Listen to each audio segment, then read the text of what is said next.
herencia, pues de las hemofilias es una herencia ligada al cromosoma X, las zonas o al cromosoma sexual. Las zonas de hemorragia ya vimos que principalmente son en músculos y articulaciones. Si nosotros pedimos laboratorios, el tiempo de hemorragia es una prueba de laboratorio que va a medir la hemostasia primaria. Y si va a medir la hemostasia primaria, ¿quién me puede decir cuál es el elemento principal de la hemostasia primaria? Las plaquetas. Las plaquetas. ¿Y cómo creen que están las plaquetas en los pacientes hemofílicos? Abajo de rango normal. ¿Cómo? Normales. Normales. Y si están normales, el tiempo de hemorragia va a estar normal porque este laboratorio lo mide la función de las plaquetas. ¿Ok? El TP, como les dije, va a estar normal. El que va a estar alterado va a ser el TTP. Entonces, como ven, tanto en la hemofilia A como en la hemofilia B, el tiempo va a estar prolongado. Entonces, si pedimos el factor 8, bueno, en este caso la hemofilia A va a estar bajo y en el caso de la hemofilia 9 va a estar bajo. ¿Ok?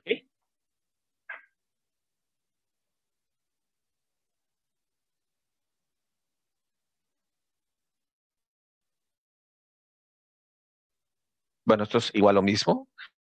La presentación, terminando la clase, su compañera, para que ya la tengan y empiecen a estudiar. Sí, doctor. Perfecto. Y el tratamiento, bueno, finalmente, la mayoría de los pacientes que tienen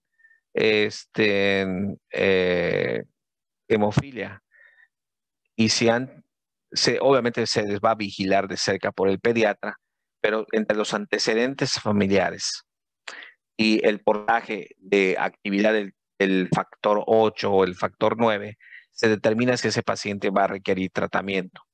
El tratamiento evidentemente es factor, ya sea factor 8 o factor 9. Lo que puede cambiar es si es un tratamiento activo, ¿sí? Porque el paciente tiene una deficiencia severa, o sea, menos de 1% de actividad, ausente o muy bajo. Y la otra cosa que puede es la profilaxis. En algunos casos, el paciente no tiene una hemofilia grave, tiene una hemofilia leve o una hemofilia moderada. Ya habíamos visto los valores. Solamente pueden tener sangrado ante un accidente o que se golpeen, etcétera, etcétera.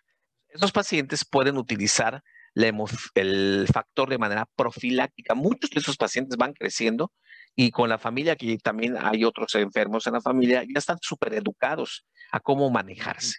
Saben que si se golpearon porque fue un accidente, llegando a casa tienen que iniciar factor. Entonces ellos ya saben en cómo aplicarse el medicamento y en casa tienen dosis del medicamento para aplicarse, de tal manera que ese traumatismo no les provoque sangrado y el paciente no tenga ningún problema. Generalmente la profilaxia suelen ser tratamientos muy cortos, de 3 a 5 días, para eliminar el problema y ya. Otra situación es el tratamiento sustitutivo en caso de pacientes que tienen hemofilia grave. O sea, en este caso, hay pacientes que pueden tener hemorragias de diversas áreas, como ustedes ven acá, normalmente hay unas dosis en donde se utiliza la cantidad de factor que hay que poner por kilo de peso, aplicándose cada 12 horas generalmente, o sea, 2 veces al día o hasta 3 veces al día, dependiendo. Y hasta que el proceso ceda, ¿sí? De sangrado y el proceso de cicatrización se dé. O sea que un paciente que tiene hemofilia grave, que llega a presentar sangrado, va a tener que internarse y el tratamiento suele ser hasta que esté prácticamente en proceso de cicatrización, tal vez 7 a 14 días. E incluso algunos de estos pacientes pueden ser sometidos a procedimientos quirúrgicos, pero antes de ser sometidos a procedimientos quirúrgicos, tienen que iniciar tratamiento con factor.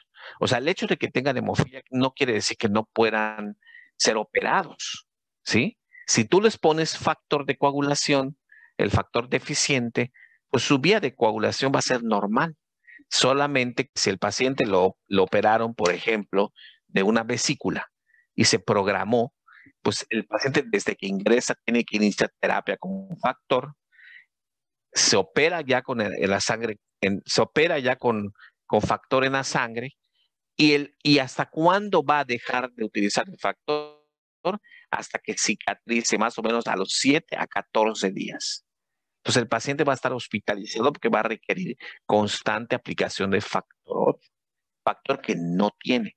O sea, que estos pacientes sí pueden ser operados, que estos pacientes pueden vivir una vida normal y actualmente la tienen, solamente que tienen que entrar en un proceso de determinar qué tipo de hemofilia tienen, leve, moderada, severa, y si tienen una hemofilia severa, pues desde chicos hay que ir la educación, hay que educar a estos pacientes porque prácticamente no pueden hacer nada, desafortunadamente.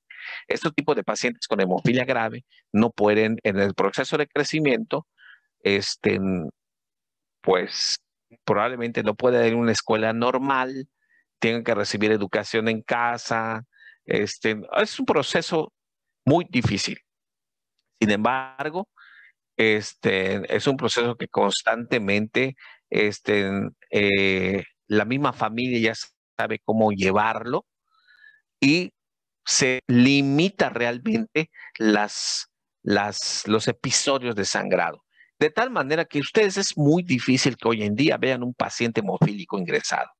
Si ustedes, en cambio, hace 20 años, si ibas a un servicio de medicina interna del área de hematología, siempre ibas a encontrar pacientes con hemofilia ingresados, porque sangraron, porque tienen sangrado, o porque fueron operados, o porque fueron, bueno, hoy día es muy difícil que encuentres un paciente hemofílico ingresado.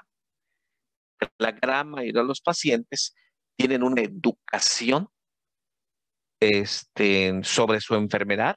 La gran mayoría de los pacientes tiene una profilaxia, se sabe aplicar el factor, tiene factor en casa y solamente en realidad si ven que el proceso no ha mejorado del todo, es cuando acuden al hospital. Entonces es muy difícil ver realmente un paciente hemofílico en el hospital. Y cuando los vemos, generalmente son pacientes que van a ser sometidos a cirugía, que requieren un ingreso y aplicación del factor en grandes cantidades porque van a ser sometidos a una cirugía.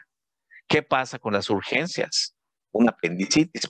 Bueno, pues tiene la apendicitis, hay que operar, pero como ya se saben que son hemofílicos, es lo primero que te dicen, porque al paciente hay que iniciarle factor inmediatamente e inmediatamente se opera.